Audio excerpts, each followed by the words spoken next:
आगे बच्चों। Yes sir. शुरू करें। अब कल मैंने क्या परम्यूटेशन की पूरी कहानी बता दिया था।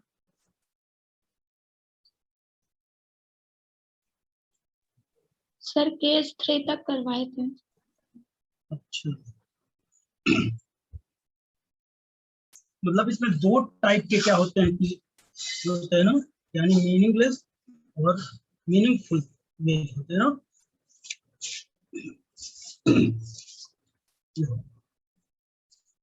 तो हमने देखा मीनिंगफुल और मीनिंगलेस तरीके से हमने टॉपिक वो पार्टिकल को अरेंज किया। ठीक, अब हम लोग बात करेंगे कॉम्बिनेशन की, बात करेंगे। थोड़ा सा है कॉम्बिनेशन, उसे हम लोग पढ़ लेते हैं, तब आगे बात करते हैं।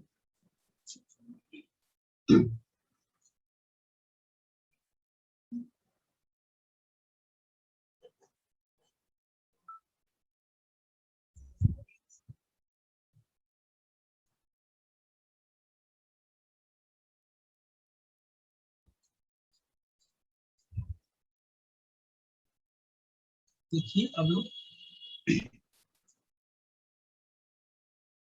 हम लोग बात करेंगे, कॉम्बिनेशन की बात करेंगे। थोड़ा आज लेट हो गया, तो वैक्सीन लगवा के आया था, मुझे दिक्कत हो रही थी।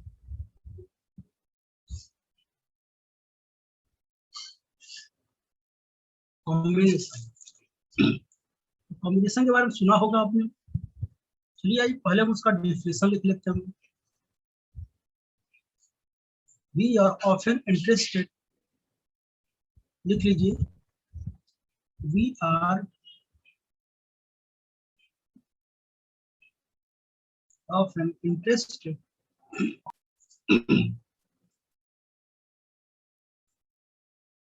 interested in selecting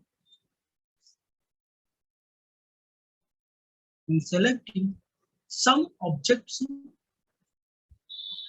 selecting some objects, some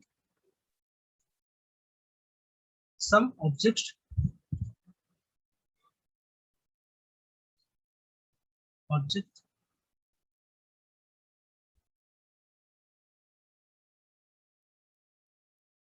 some object from n object,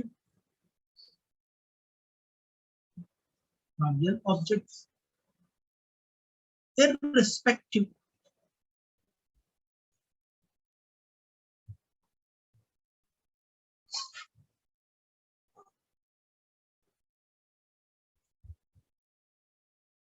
irrespective of their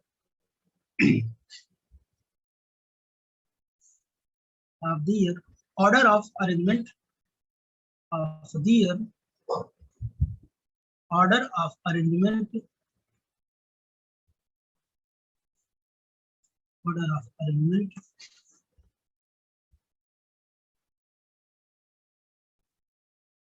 that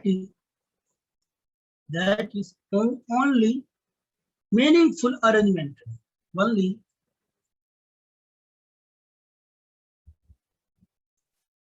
meaningful arrangement, only meaningful arrangement.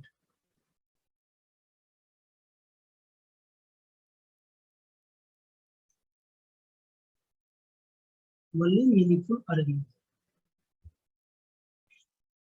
These ways of selecting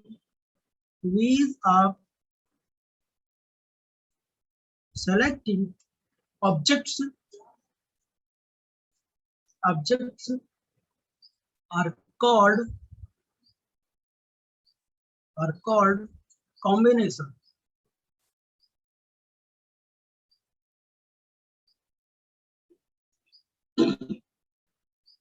Are called combination.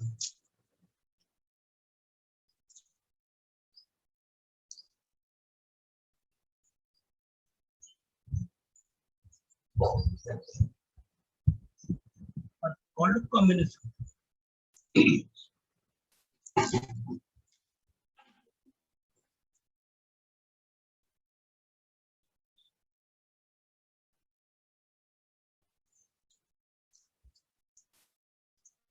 हो गया, लिख लिए भैया आप लोग? तो देखना बच्चों, मैंने लिखा we are often interested in selecting some objects from n object. जैसे r n में से r को सेलेक्ट करते थे, यहाँ भी r की n वो सम ऑब्जेक्ट की जगह r ही ले सकते हैं. Selecting some object from n object irrespective of their order of arrangement.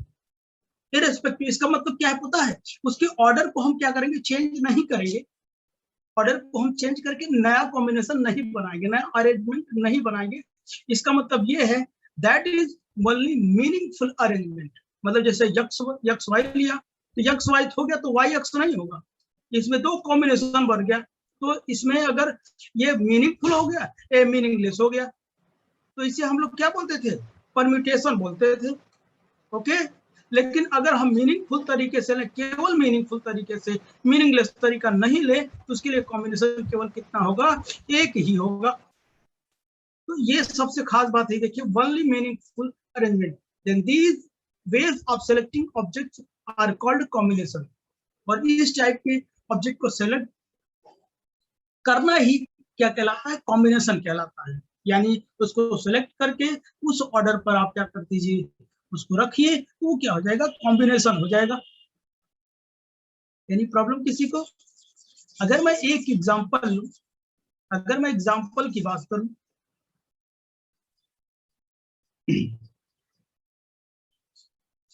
अगर मैं एग्जांपल लूं,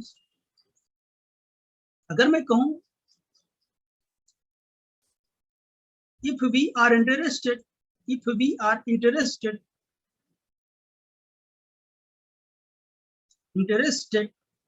selecting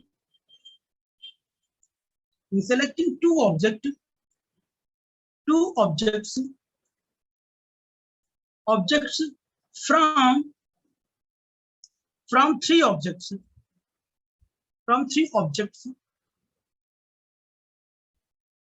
from three objects, और कैसे होंगे? डिस्टिंक्टिबल होंगे. कैसे ऑब्जेक्ट होंगे? डिस्टिंक्टिबल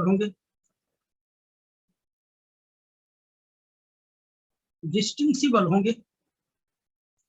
then number of meaningful arrangement,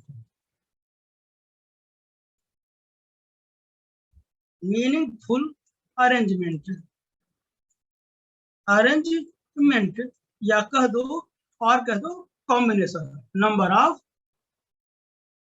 of combination, कितने कॉम्बिनेशन बनेंगे। तो बताइए हमारे पास कितने हैं, बोलिए। 3 है, मान लेते हैं मैं एक्स वाई और जेड ले लिया। हमारे पास कितने बेटा, 3 है। हम लोग कुछ बोल नहीं रहे, बात समझ में आ रही। सर हाँ, मीनिंगफुल अरेंजमेंट के बाद आप क्या लिखे हैं? नंबर ऑफ कॉम्बिनेशन की नो क्या है? नंबर है, नंबर। अरेंजमेंट और नंबर ऑफ कॉम्बिनेशन। हाँ,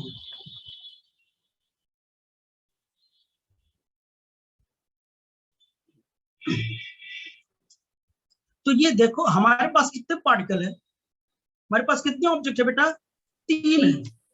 इन 3 में से हमारे पास 3 है, इन 3 में से कितने कितने को लेके अरेंज करना है, हमें बताएं। 2 को अरेंज करना है ना।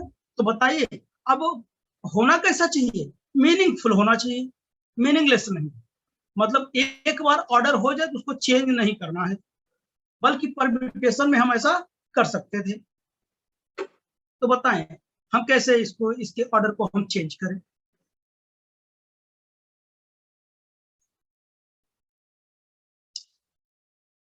बताएं। तो देखिए क्या होगा ऑर्डर, मैं एक्स वाई लिख सकता हूं, एक्स वाई लिख सकता हूं, और दूसरा क्या लिख सकता हूं, वाई जेड एक्स जेड। तीसरा तीसरा क्या लिख सकता हूं, एक्स देखो ऐसे जेड। चल रहा हूं ना बेटा, देखो देखो ऐसे चल रहा हूं, ध्यान तो देखो, एक्स वाई जेड, देखो ऐसे चल रहा हूं, ऐसे चल रहा हूं, ऐसे चल रहा हूं, तब बताओ। Z x. हाँ, जेड एक्स, ठीक, एक्स वाई, वाई जेड और जेड एक्स, ऑर्डर में चलेंगे ना हम। अगर यही परमुटेशन होता तब कितने बनते, 2 को लेकर 6 बनते ना। हाँ। अरे अब तो फार्मूला जानते हो यार, चेक कर लो ना। 6 सर। 6 बनता ना। अब 6 कौन बनता है, इसी को उलट पलट दो, Y X Z Y X Z, तो ये मीनिंगलेस हो गया ना, और ये मीनिंगफुल हो गया। तो हमको मीनिंगलेस नहीं लेना है, समझ गया ना। ऑर्डर एक बार जो है वही रहना चाहिए,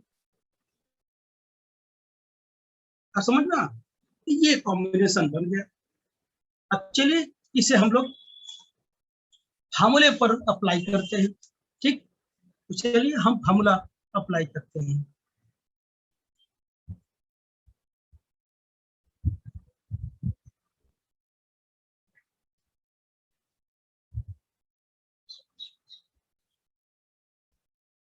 if or object selecting out of n objects, then the number of combination is, कितना हो जाएगा, देखिए n CR से रिप्रेजेंट करते हैं, तो फैक्टोरियल कितना होगा, n होगा, और नीचे क्या होगा, n माइनस कितना हो जाएगा बेटा, पहले इसका लिखते हैं r factorial, n minus r factorial, ये हमारा फार्मूला हो गया। n में से r को सिलेक्ट करेंगे तो कॉम्बिनेशन का फार्मूला होगा। अच्छा, अब उसी एग्जांपल को मैं देखता हूं, एग्जांपल ना,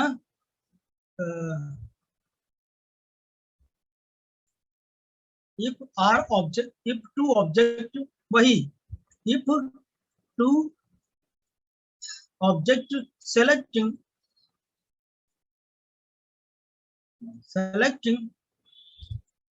out of n object,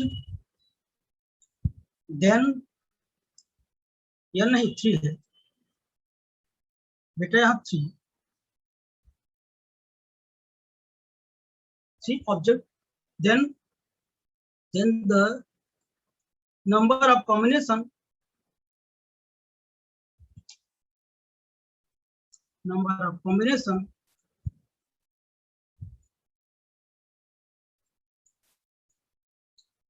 then the number of combination। तो इसका मतलब ये है नंबर ऑफ कॉम्बिनेशन को निकालना है, ठीक है ना। इसको मीनिंगफुल अरेंजमेंट भी कह लीजिए। कभी कभी आपको मीनिंगफुल और मीनिंगलेस दोनों देगा, तो कभी मीनिंगफुल देगा, तो आप समझ जाइए कि क्या निकालना होगा। तो बताएं आप, अगर आपसे मीनिंगफुल कह दे एंड मीनिंगलेस दोनों निकालिए, तो बताइए हम क्या निकाल रहे हैं? परमुटेशन। हाँ, और केवल कॉम्बिनेशन, वो सॉरी केवल मीनिंगफुल हो तब कॉम्बिनेशन। हाँ, समझ गए ना ये बात, आप पहचान लोगे ना। तो 3C2 ना, चलो सॉल्व कर लो। 3 factorial by 2 factorial 3 minus 2 factorial 3 factorial 2 factorial into 1 factorial, या 3 into 2 factorial by 2 factorial, cut जाएगा, कितना आया? यही तो मैंने बताया था ना। यानी अगर हमने 3 पार्टिकल ले लिया तो इसका कॉम्बिनेशन तो यही होगा ना, X Y, Y Z and Z X, यही तो था। हाँ सर। तो आपके पास फार्मूला आ गया, आप इसे सॉल्व कर सकते हैं। इधर आपको 4 पार्टिकल दे दिया जाए,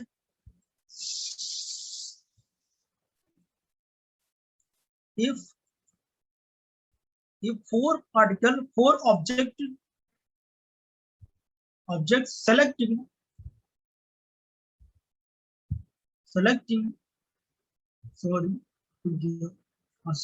out of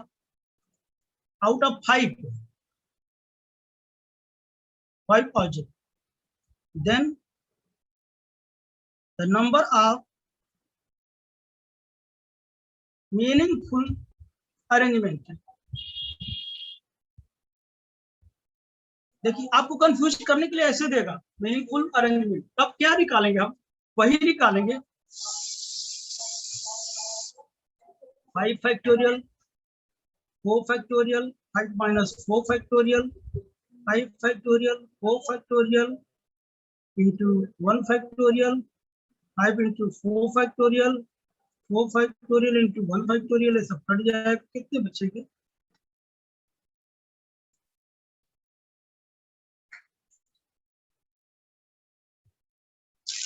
आपको आया समझ में बेटा सबको?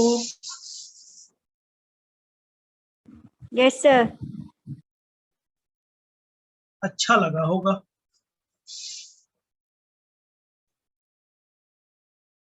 ठीक, ये आपको अच्छा लगा। आप लोग भी वैक्सीन लगवाए तो दिक्कत हो रही थी।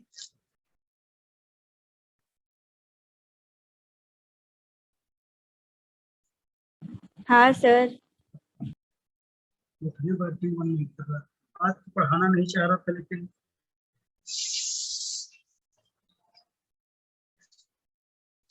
सर अगर तो फीवर हो रहा हो तो रेस्ट कर लीजिए। अरे वो तो आदत पड़ गई है ना, तबीयत खराब हो चाहे ना खराब हो, पढ़ाने वाला काम चलता है, कुछ तो पढ़ा दूंगा। तो हाँ, अब आप लोग एक बात बताएं, हमने आपसे बताया था कि अब हम आगे चलेंगे तो पढ़ेंगे थर्मोडायनेमिक्स प्रोबेबिलिटी। ये जो प्रोबेबिलिटी होगी कुछ डिफरेंट टाइप की होगी, स्टैटिस्टिकल।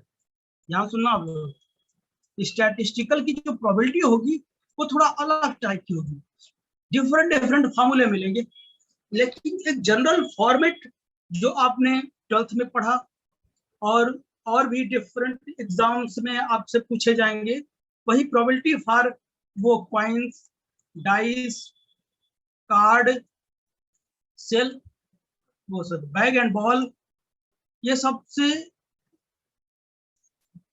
अगर प्रोबेबिलिटी पढ़े तो क्या ये जानना चाहेंगे आप? आपके एग्जाम में ये नहीं आएगा, आपके बीएससी थर्ड ईयर में यहाँ से, लेकिन पढ़ा भी दूं तो जानते रहिए, लेकिन इसको जानते रहिए कि हमारे ये सिलेबस नहीं है, जो इससे पहले जो मैं पढ़ाऊंगा वो सब है। मान लो ऑब्जेक्टिव है, गलती से दे दिया तो आप जानते रहे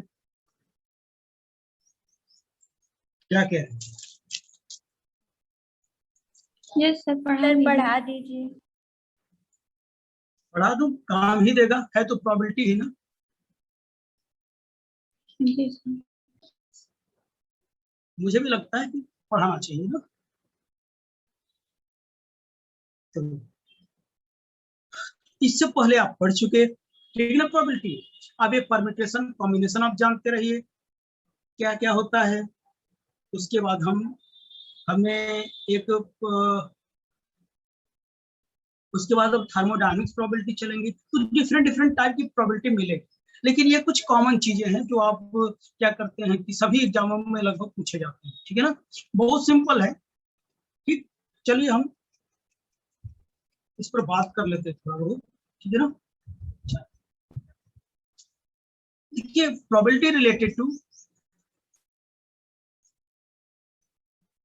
प्रोबेबिलिटी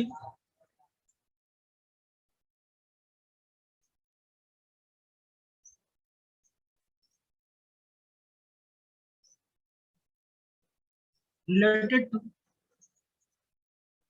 इससे किससे पढ़ेंगे? पहला कॉइन होगा, दूसरा डाइस होगा, तीसरा कार्ड होगा, चौथा बैग एंड बॉल्स होगा, बैग एंड बॉल। सुने होंगे बचपन में ना।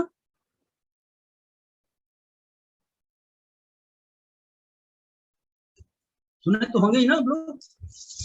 Yes sir.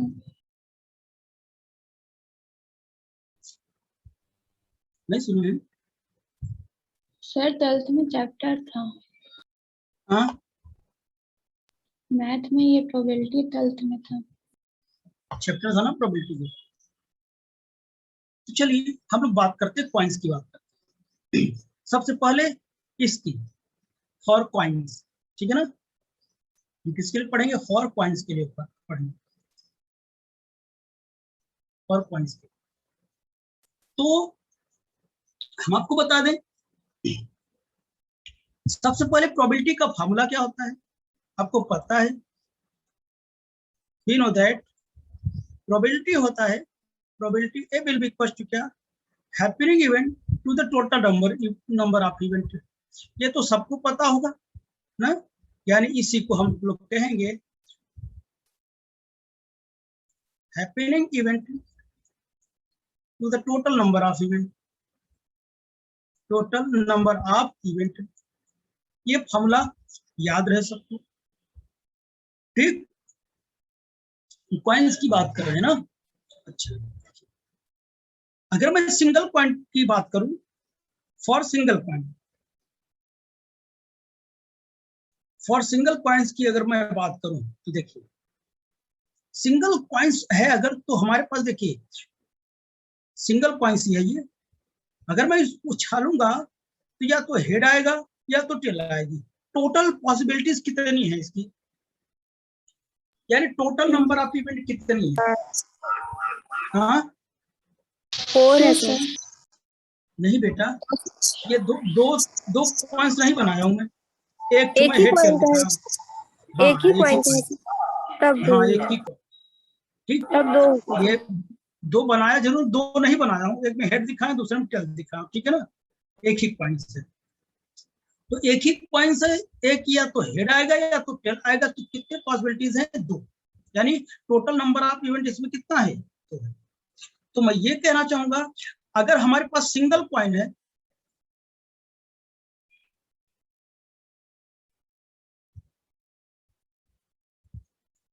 सिंगल कॉइन है तो जो नंबर ऑफ वेज, इसी को क्या बोलते हैं, टोटल नंबर ऑफ इवेंट कह लो, टोटल नंबर ऑफ वेज कह लो, नंबर ऑफ वेज कहते हैं, ठीक है ना, मतलब आने के तरीके।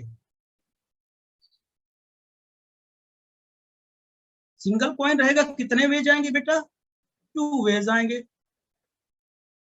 मतलब वही क्या है कि टोटल नंबर ऑफ इवेंट इसी कहते हैं। अगर 2 कॉइन आए तो कितना रहेगा, आपने कहा था अगर 2 कॉइन रहेगा तो क्या होगा, या तो हेड आएगा, दोनों में हेड आ सकता है, टेल आ सकता है, हेड आ सकता है, हेड आ सकता है, टेल आ सकता है, टेल टेल टेल। कितने हैं, 4 4 4 है। 4 मतलब क्या, 2 की पावर 2 कितना,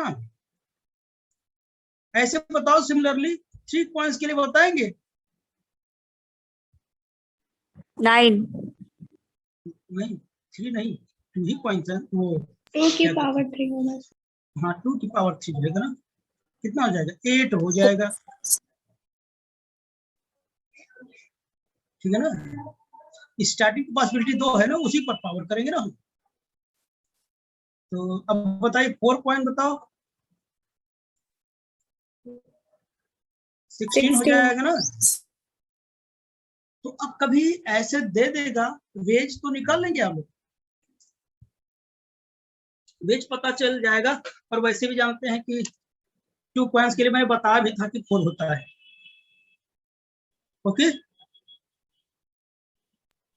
यस सर।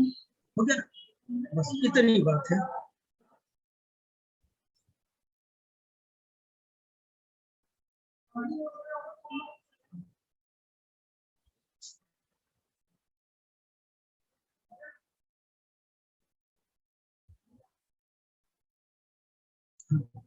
यहाँ तक हो गया ना। हम कुछ कीवर्ड बताते हैं, ये नोट करिए आप लोग।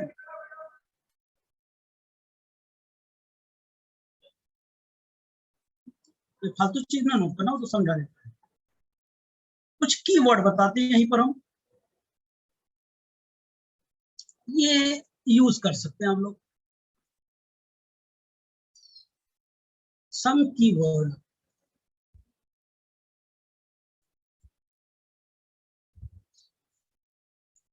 सम कीवर्ड देखो, अगर आपके क्वेश्चन में कभी और आ जाए, एंड आ जाए, तो आप तुरंत ही क्या करोगे, उसे मल्टीप्लाई करोगे।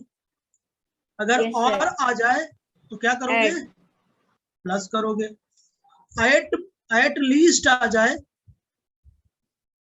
एट लीस्ट आ जाए तो हम क्या चलेंगे पता है, मिनिमम टू मैक्सिमम। अभी मैं यूज करूंगा मिनिमम टू मैक्सिमम, ठीक। अगर एट मोस्ट आ जाए तो मैक्सिमम टू मिनिमम। ये 4 की वर्ड है, ये थोड़ा आपके काम में आता है डायरेक्ट यूज करने में, ठीक। जिसको नहीं समझ में आता है, अगर जो समझ लेता तो ठीक है, जिसको नहीं समझ में आता ये कीवर्ड याद रखो, हो जाएगा। तो चलो एग्जांपल लूं कुछ, सर थोड़ा क्वेश्चन सा लेता बैक हूं। कर दीजिए, थोड़ा सा बैक।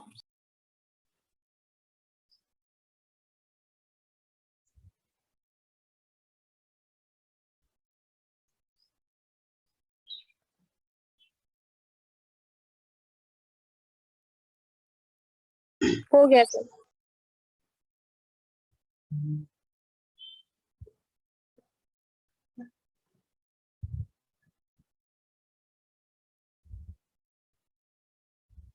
सर हो गया। हाँ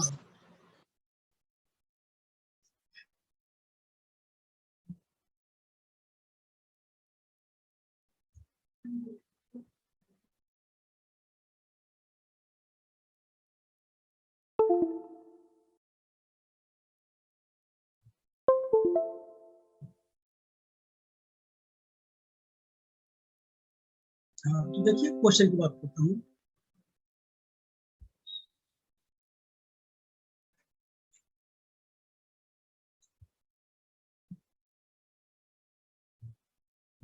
एक बात और, ये पता नहीं चल पाता कौन है कौन नहीं है, आधे लोग आते हैं आधे नहीं। इस पेपर के बाद नेक्स्ट पेपर में मैं नहीं करूंगा, याद रहे, कोई भी हो। समझ गया ना? अभी तो समझ लो कि ये डेमो दे दूंगा फ्री में। यार हद हो जाती है, बच्चों के लिए जितना करो उतना सिधाई का नाजायज फायदा उठाते खराब होता है। नेक्स्ट पेपर टफ होगा, सॉलिड स्टेट, उसमें मैं नहीं करेक्ट करूंगा।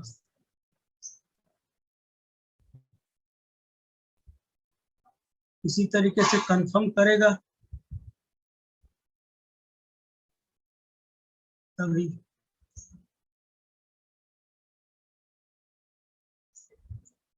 क्योंकि मैं जान नहीं पाता कौन आया कौन गया।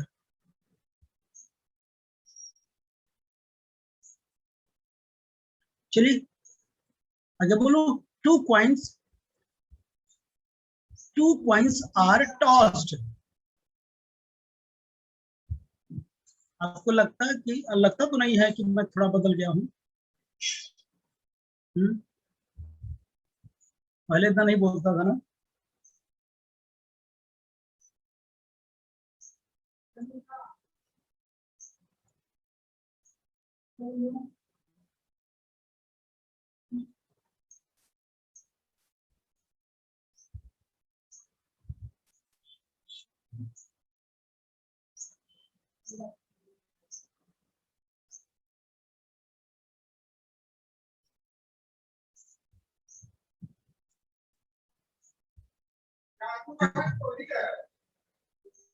तो ये क्वेश्चन पूछ सकता है क्योंकि नॉर्मली फॉर्मूले वाला है। तो इसमें से पहला नंबर लिखता हूं, head on both points, head on both point.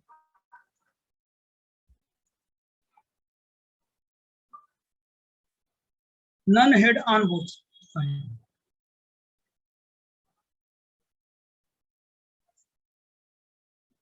None head on both point. None head on both point.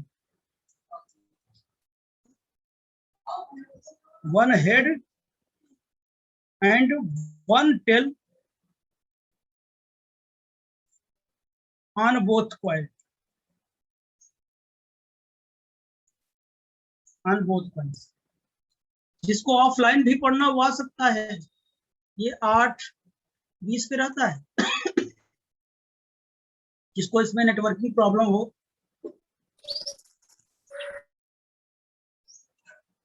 ठीक।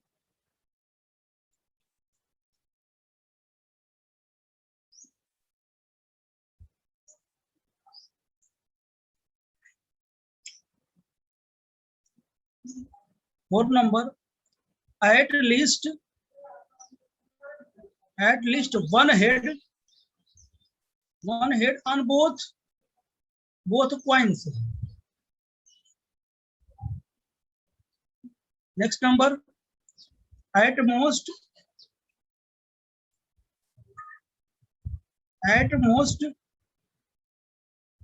one head on both points.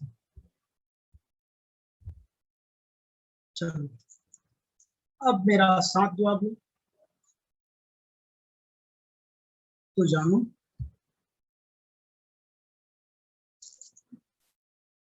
Question अच्छा है, लगाने वाले भी अच्छे होंगे। ठीक है, कह रहा बेटा, two coins are tossed simultaneously, find the probability of getting. पहला, head on both points, none head on both points, one head and one tail on both points, at least one head on both points, at most one head on both points. तो बता जाए, start करूं? तो ये बताइए हमारे पास कितने coins है बेटा? 2। तुम लोग बोल नहीं रहे हो। Yes sir, 2 coins. जल्दी क्वेश्चन नोट कर लो क्योंकि टाइम इसका जाने वाला है, ठीक है ना? तब तक भी इस क्वेश्चन को निपटा ही देते हैं। जल्दी से देखो कितने कॉइन है बेटा? 2 कॉइन है, 2 कॉइन होने का मतलब क्या, कितनी पॉसिबिलिटीज हैं इसमें, टोटल नंबर ऑफ वेज 4 होगा ना, तो 4 कौन कौन, या तो हेड हेड आ सकता है, या तो हेड हेड आ सकता है, हेड टेल आ सकता है, टेल हेड आ सकता है, और टेल टेल आ सकता है। ये 4 कॉम्बिनेशन पहले वाले का। हाँ बन सकता है। तो बताइए हेड ऑन बोथ पॉइंट, दोनों पॉइंट हेड, दोनों पॉइंट्स में हेड आने की प्रोबेबिलिटी कितनी होगी, हमको तो ये पता चल गया, 1/4 सर। हमें तो पता चल गया नीचे कितना होगा, 4 होगा, क्योंकि हमारे पास फार्मूला यही होता है ना, m/n happening event to the total number of event, total number of event कितने, 1 2 3 4, और होने वाली इवेंट कितनी है, देखो मतलब कि दोनों में हेड आनी चाहिए, ढूंढो कहाँ है, ये केवल एक ठो है ना, बोलो बेटा। हाँ सर। समझ में ना, केवल एक में ही तो है, तो 1/4 हो जाएगा। अब देखो दूसरा नंबर कह रहा है कि none head on both point, मतलब दोनों में क्या हो कि हेड ना हो, कोई ऐसा है, हाँ कोई सर। ऐसा जिसमें दोनों में हेड ना हो, कौन, ये वाला। हाँ तो सर, कितनी टेल केसेस है, 1/4। टोटल केस 4, एक एक ठो ऐसा केस है। अच्छा अब बताओ, एक में हेड आए, एक में टेल आए, ऐसे कितने केस हैं, 2। है ना, तो 4 हो जाएगा, और ऊपर कितना हो जाएगा, 2 हो जाएगा, यानी 1/2। बात समझ पा रहे हैं। अब ये देखना, नीचे तो ये 4 होगा, at least 1 head on both side, both point, मैंने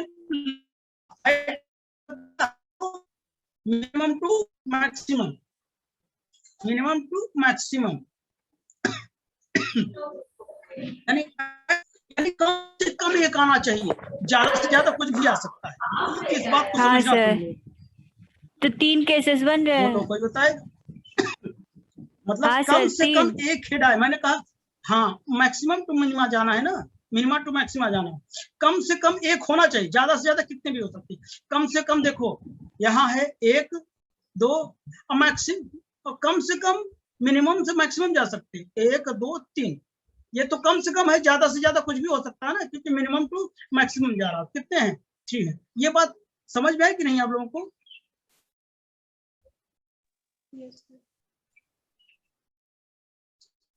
और at most 1 head on both point, at most ज्यादा से ज्यादा एक हेड होना चाहिए दोनों में, यानी एट मोस्ट मैंने क्या लिखा था, maximum to maximum to minimum, minimum. ज्यादा से ज्यादा एक हेड होना चाहिए,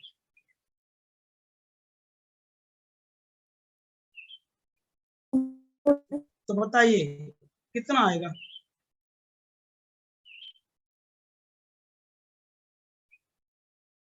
सर जब एटलीस्ट वाला करेंगे तो उसमें 2 पॉसिबिलिटी होगी ना। हाँ बेटा,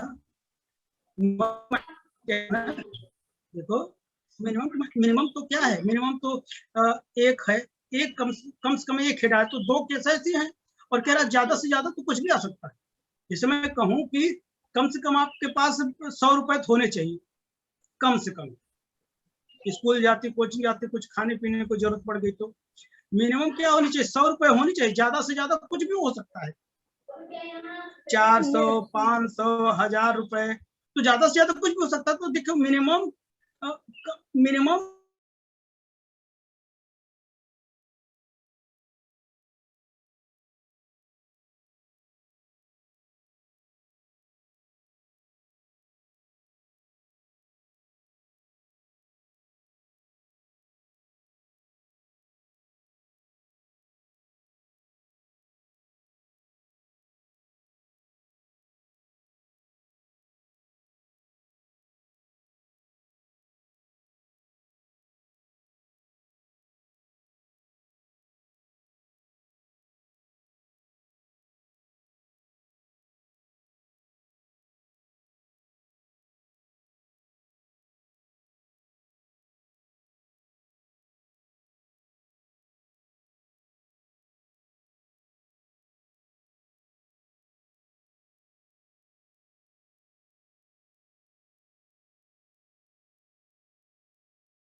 आगे भैया आप लोग।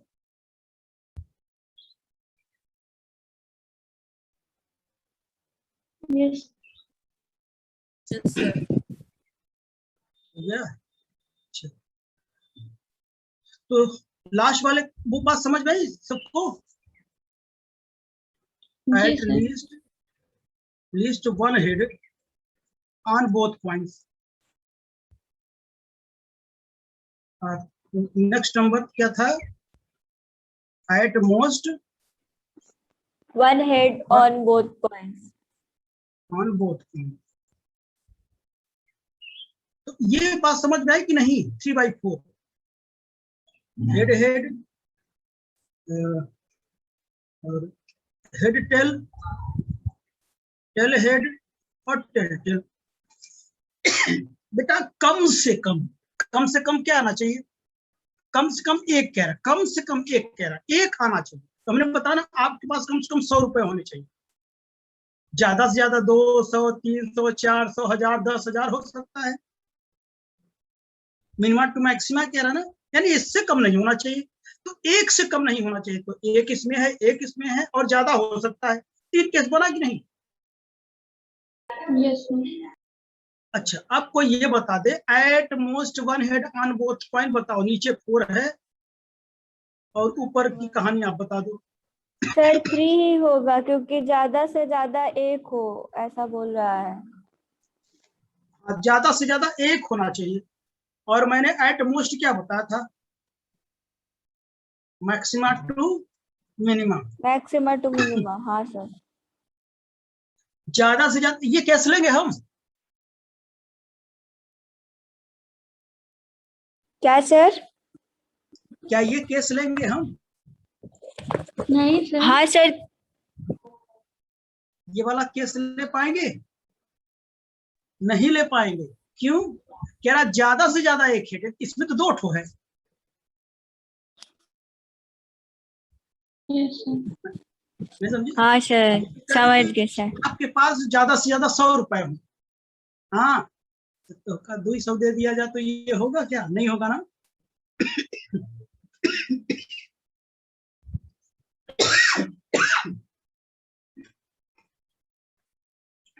बताओ, ज्यादा से ज्यादा एक हेड होना चाहिए, इसमें तो 2 ही हेड है। तो चलो ये तो नहीं होगा। तो ज्यादा से ज्यादा एक हेड किसमें है? इस वाले में है, इस वाले में है। मैंने कहा था minimum to maximum to minimum. ये हो गया, ये हो गया। और इसमें क्या है? एक भी नहीं है। तो ये भी तो लेंगे मैक्सिमम टू मिनिमम। हाँ सर। मतलब आपसे कह दिया जाए मैक्सिमम आपके 100 रुपए होने चाहिए। मिनिमम तो 0 भी हो सकता है, नहीं भी हो सकता है ना आपके पास। कभी कभी कहते ना, कहते मेरा फिक्स है, मेरे पापा हमको जानते हो 500 देते हैं, मतलब 500 मेरे पास हमेशा रहता है मैक्सिमम, इससे ज्यादा नहीं। इससे कम हो सकता है, कभी 400 हो सकता है, कभी 300 हो सकता है, कभी 200 हो सकता है, कभी 100 हो सकता है, कभी 50 हो सकता है, कभी 25 बची फुल्की खा लिए तो खत्म, कभी 0 भी हो सकता है। तो ये मैं देखो, मैं अपने से नहीं बना रहा हूँ बेटा, केस 4 है ना, तो चारों भी देखना पड़ेगा ना हमको। ये है ना, ये इसमें एक भी नहीं आया। कितने बने? 3 बने। ये बात नहीं समझ में आई, टेल को क्यों लिया? क्योंकि हेड की बात हो रही है ना। नहीं तो ये कहानी देखो लिखा क्या है। ज्यादा से ज्यादा हमारे पास केस कितने हैं बताओ? 4 है। हमको इसी 4 में देखना है, फोकट का नहीं बनाना है मुझे। तो इसमें तो 2 है, नहीं लूंगा। ज्यादा से ज्यादा इसमें 1 है, ज्यादा से ज्यादा इसमें 1 है। मैंने बताया था मोस्ट का मतलब मैक्सिमा टू मिनिमा। मैक्सिमा कितना? 1 है। कम से कम कितना है? 0 है। इसको भी तो काउंट करोगे। किसको नहीं समझ रहा? दोनों टेल है। हाँ, दोनों में टेल है, फिर कैसे लेंगे? दोनों में। अरे यार, अभी मैंने बताया नहीं कि क्या कहते हैं कि नहीं भी है तो मिनिमम चलेंगे ना। मैक्सिमम 1 हेड है, मिनिमम 1 क्यों नहीं है? ये केस वाला भी ले लो। हाँ, केस चारों देखना पड़ेगा ना, चारों। हम बाहर का केस नहीं ला रहे हैं कि एक और जोड़ दिए, इन्हीं चार मुझे ढूंढना। कोई बताए ठीक है सर। और किसी को प्रॉब्लम इसमें? डेली लाइफ से रिलेट करोगे तो मजा आएगा, अदरवाइज नहीं।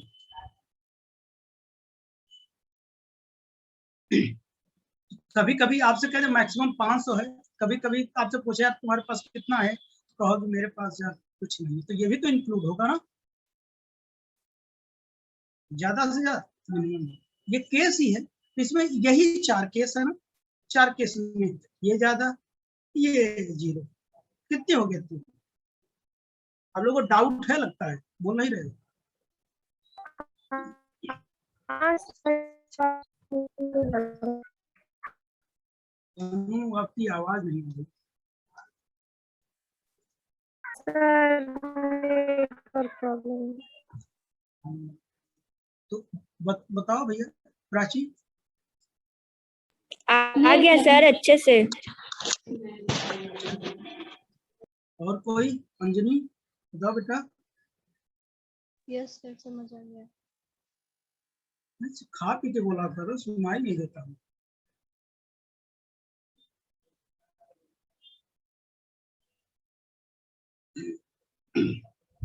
दीवा।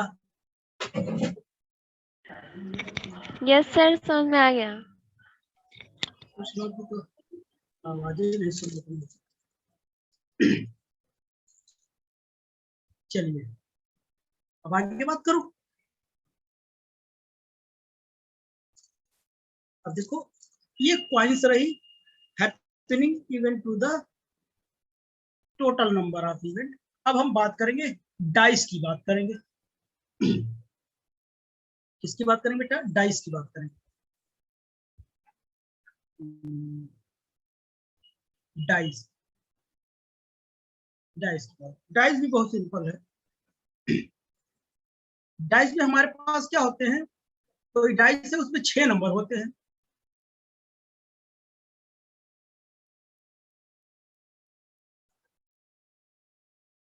इसमें 1 रहता है, इसमें 2 रहता है, इसमें 3 रहता है, इसमें 4 रहता है, इसमें 5 रहता है, इसमें 6 रहता है। यही तो होता है ना?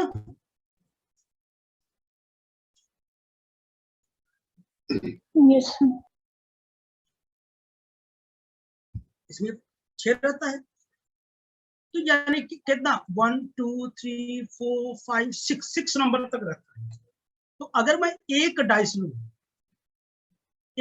लूं, कितने नंबर ऑफ पॉसिबिलिटीज बनेंगे? Number of ways.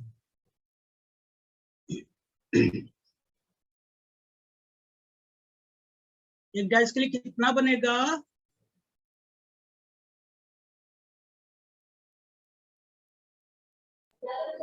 6 sir. Sharma के काहे बोल रहे हैं आप लोग? अरे छठ को दिख रहा है ना, ये कितना बनेगा? 6 बनेगा।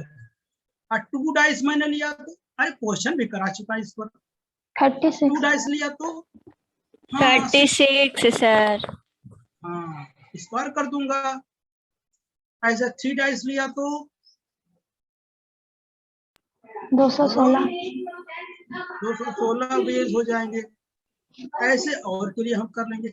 और इस पर आप प्रॉब्लम लगा चुके हैं, ढेर सारा मैं करवाया हूं ना।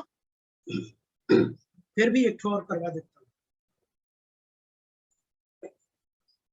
ठीक, चलिए ये बात हो गई। और वही कीवर्ड वही यूज करेंगे, और का, एंड का, एटलीस्ट, एटमोस्ट। ओके, चलिए इसे देखते रहो, क्वेश्चन लिखता हूँ। 1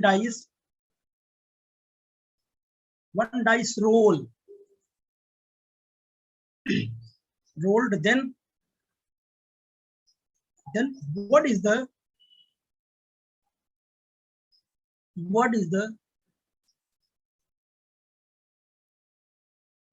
probability of पहला number? even number comes in even number comes in front face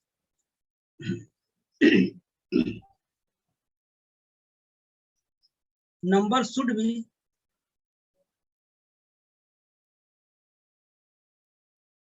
should be divisible by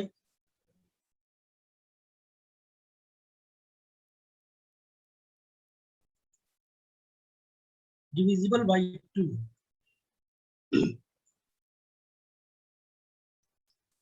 Number should be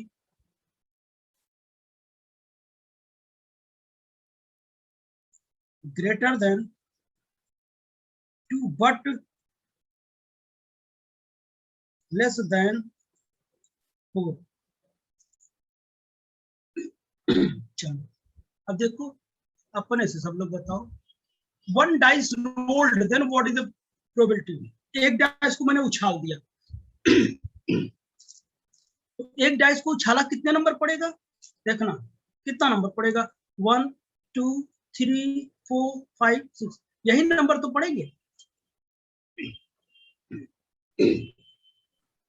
yes sir.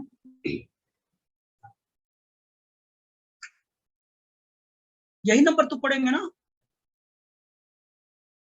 बोलो, या तो 1 पड़ेगा, या तो 2 या 3 या 4 या 5 या 6। लूडो खेलते हो ना? Yes sir. हाँ, तो एक बार उछालते हो तो कोई इफेक्ट पड़ता है। कह रहा है इसमें टोटल इवेंट कितना है, बोलो? 3 6 है। इवेंट का तो हम टोटल इवेंट बोल रहे हैं बेटा, टोटल नीचे वाला। 6 होगा। हाँ ठीक है, जो 3 बोला उनका भी ठीक है, क्योंकि वो इवन नंबर बोले। तो टोटल इवेंट 6 है। अब कह रहा है even number comes in the front face. Front face पर इवन नंबर आने की प्रोबेबिलिटी, फ्रंट फेस पे इवन नंबर कितने हैं? 1 2 सॉरी 3 है। 3 है ना इवन नंबर। Yes, sir. यहाँ 3 हो जाएगा, कट कर दो, 1/2 आएगा। कह रहा है number should be divisible by 2। कौन कौन से ऐसे नंबर हैं जो 2 से डिविजिबल होंगे? सर 3 नंबर है इसमें भी। समझ रहे हो ना मेरी बात?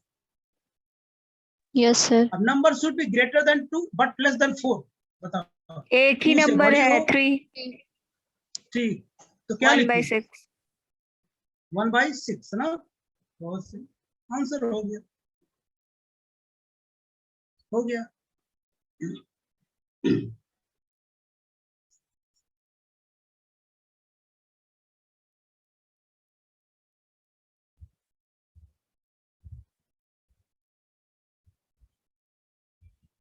हो गया ना?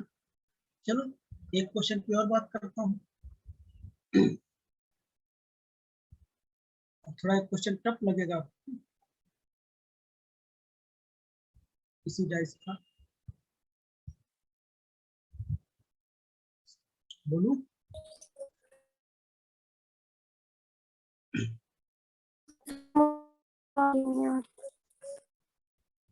देखिए क्वेश्चन लिखो।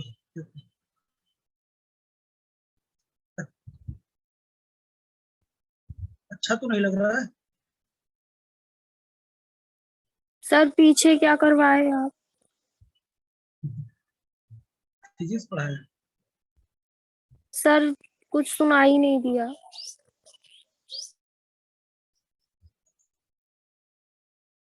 दिखा?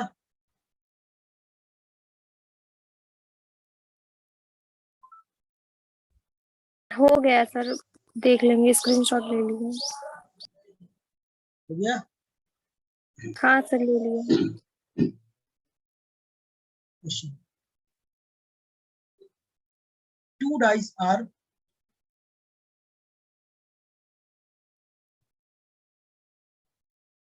thrown simultaneously.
sum is greater than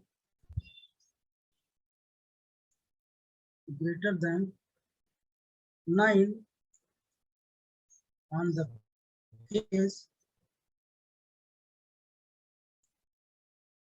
face of both dice.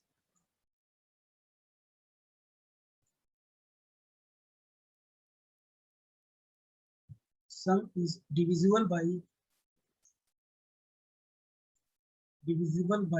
4, but not by 3. Third number, sum is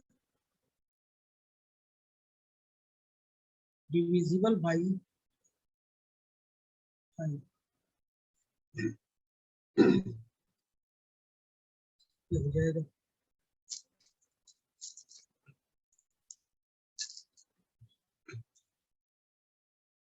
note हो गया क्या? सब लोग नोट कर लीजिए, तब बात किया जाए।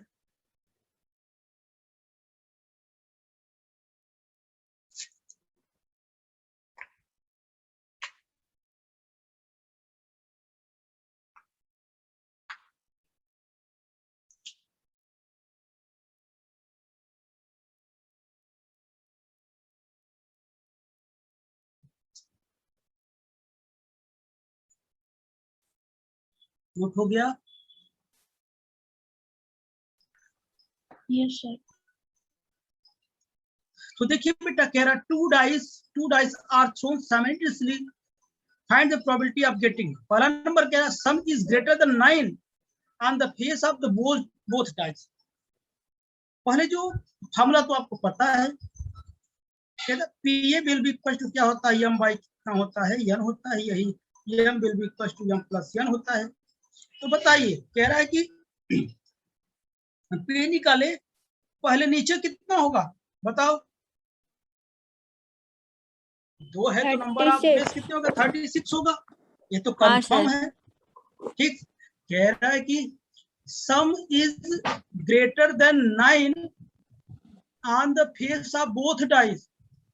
मतलब कि जब दोनों डाइस को हम उछालेंगे, वो क्या होगा, दोनों का जो सम होगा वो 9 से ग्रेटर होना चाहिए। तो कितने आएंगे देखना। अगर 9 से ज्यादा मतलब या तो क्या हो सकता है, 10 हो सकता है, 11 हो सकता है, 12 हो सकता है, यही तो हो सकता है ना, 9 से ज्यादा। सर 6 आ रहा है। हाँ आएगा। तो 10 कब बनेगा बोलो? 10 कब बनेगा? जब दोनों में 5 आए। जब एक में 6 एक में 4। ठीक। हाँ। और क्या है कि एक में 5 दूसरे में भी 5, एक में 4 दूसरे में 6। हाँ दूसरे में 6 ना, तो ये ज्यादा है। और 11 कब बनेगा? जब 5 आए 5 6 और 5 6 आए। सर 5 5 नहीं, 6 5 होगा ऊपर। अच्छा 5 6 और 6 5, समझ गया ना? ये हो जाएगा। 12 कब आएगा? बस एक कंडीशन है। ये जो लिखा, किसी को पता कहाँ से आ रहा है? Yes sir. ये देखो यार, ये देख लो, ये 2 डाइस उछालता क्या मिलेगा? 1, 1, 1, 2, 1, 3, 1, 4, 1, 5 और 1, 6। 2, 1, 2, 2, 2, 3, 2, 4, 2, 5, 2, 1, 2, 3, 4, 5, 3, 6, 4, 1, 4, 2, 4, 3, 4, 4, 4, 5, 4, 6, 5, 1, 5, 2, 5, 3, 5, 4, 5, 5 और 5, 6। 6,1, 6,2, 6,3, 6,4, 6,5 एंड 6,6। अब जोड़ो जो 9 से ग्रेटर हो, यानी 10 कहाँ कहाँ। 10 देखो इसमें तो कहीं नहीं आएगा, इसमें कहीं आएगा नहीं आएगा, इसमें नहीं आ रहा है नहीं आएगा, कहीं भी नहीं आएगा। ये यहाँ है, कहाँ है यहाँ। तो देखो यहाँ मैंने क्या 10 कितनी बार है बोलो, 1 2 3, तो यहाँ लिखेंगे हम 3 बार। 11 कितनी 2 बार, 12 कितनी बार आएगा 1 बार। 6/36 यानी 1/6। समझ में आया क्या। और ये भी देख लो 11 कहाँ कहाँ है। 11 कहाँ कहाँ होगा, एक यहाँ होगा, दूसरा का कहाँ होगा, यहाँ होगा और कहीं नहीं मिलेगा ना। 2 ठो है ना, अब 12 केवल 1 ठो है। समझ गए मेरी बात। यस सर, बच्चों समझ गया सर। समझ में आया ना, confirm. Yes sir. Yes sir. चलो क्वेश्चन की बात करेंगे, ये सेकंड वाला। सम इज डिविजिबल, सम जो होगा वो ना करे। ये सर आपकी आवाज क्लियर नहीं आ रही है। आवाज क्लियर नहीं आ रही। अभी आ रही है। अब आ रही है? आ रही है। हाँ अभी आ रही है। अब आ रही है। Yes sir. तो कह रहा है कि 4 से कट जाए 3 से ना कटे, तो हम एक कहानी बताते हैं आपको, एक ट्रिक बताते हैं। नोट पॉइंट करके इसे आप लोग नोट कर लीजिए। देखिए सम, ये सम होगा और ये केसेस होगा। सम होगा केसेस होगा। देखो 2 3 4 5 6 और क्या 12 11 10 9 8 ठीक और 7 2 3 4 5 6 7। फिर यहाँ से स्टार्ट करो, ऐसे चलते जाओ ना, ऐसे। समझ क्या, ये ट्रिक है। समझ मेरी बात। एक बना, एक केस बना, 2 केस बना, ये कितना बना 3 केस बना, ये कितना बना 4 बना, ये कितना बना 5 केस बना, और ये कितना बना 6 केस बना। ये बात समझ में आई कि नहीं। मतलब तो ये लिखा है, सम लिखने का तात्पर्य है कि 2 कितनी बार आता है, 1 बार ही आता है। स्टार्टिंग में यही तो होता है ना। और 12 कितनी बार आता है 6,6। तो दोनों मतलब कि यानी 2 जो सम आएगा और 12 जो सम आएगा उसका केस केवल 1 ही बार है। नहीं समझे। समझ गए। समझ गए। जो 3 जो है 3 कब बनता है 2,1 और ये 1,2, यही तो बनेगा ना। 2 जोड़ा 2 1 3 2 1 3। 11 कब बनेगा 6,5 या 5,6। तो 2 यहू बना 2 यहू बना, तो इसके कितने केस हो गए 2। अब बात समझ में आई क्या। 4 कितनी बार बनेगी 3 बार, 5 9 कितनी बार बनेगी 4 बार, 6 8 कितनी बनेगी 5 बार, 7 कितने बनेगा 6 बार। ये बात समझ में आई क्या। Yes sir. बोलो। यस ठीक अच्छा है ना। तो कैसे याद करोगे, कैसे चलते जाओगे, ऐसे ऐसे 2 3 4 5 7 8 10, यहाँ से 1 2 3 4 5 6 सब सीरियल में लगा हुआ है। तो अब देखो दूसरा क्वेश्चन क्या कह रहा, दूसरा क्या कह रहा बेटा बोलो।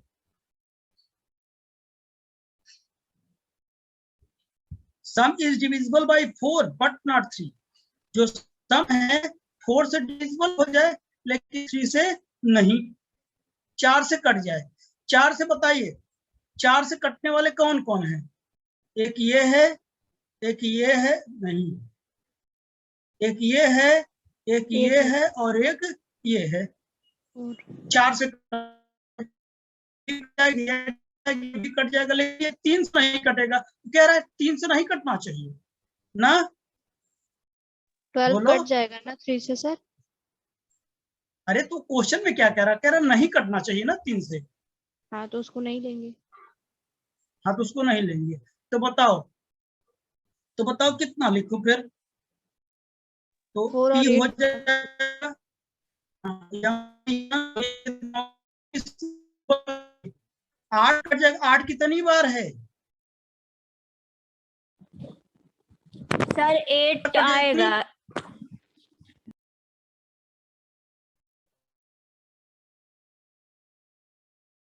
नहीं, 4 से ये भी कटेगा, ये भी। क्वेश्चन कह रहा 3 से नहीं कटना चाहिए, 3 से नहीं, ये वो 3 से नहीं कटना चाहिए। ये कटेगा लेकिन ये नहीं कटेगा। तो मैं 8 लिया। 8 कितनी बार है? 5 बार। 4 कितनी बार है? 3 बार। हाँ, आप समझ पाई मेरी बात? नहीं समझ में बेटा सबको? समझ गए सर। हाँ, अब तीसरा क्वेश्चन बताओ। तीसरा क्या रहा? सम इज डिविजिबल बाय, हाँ 7/36। हाँ, डिविजिबल बाय कितना? 5। 5 से डिविजिबल हो जाए, यानी P बराबर m बाई n। n तो कंफर्म है 36। 5 से कटने वाले कितने हैं? 5 से कौन कौन कटेगा? 5 और 10। 5, ये 10 कटेगा और 5 कटेगा। तो 10 कितनी बार है? 3 टाइम। 3 बार। 3 टाइम, 3 बार है। और 5 कितनी बार है? 4 बार। 4 बार। 4 3 7 अच्छा, 7/36। समझ गए? ऐसे क्वेश्चन आएंगे तो कर लोगे ना। ये थोड़ा ये डाइस के लिए ये केस था, ठीक है ना। यही बना लेना, सब कुछ हो जाएगा इजीली। तो आज बस यही रखता हूँ। कल हम कार्ड की बात करें। कार्ड और बैग एंड बॉल से कल खत्म करके हम नया चीज पढ़ेंगे। ओके। यस।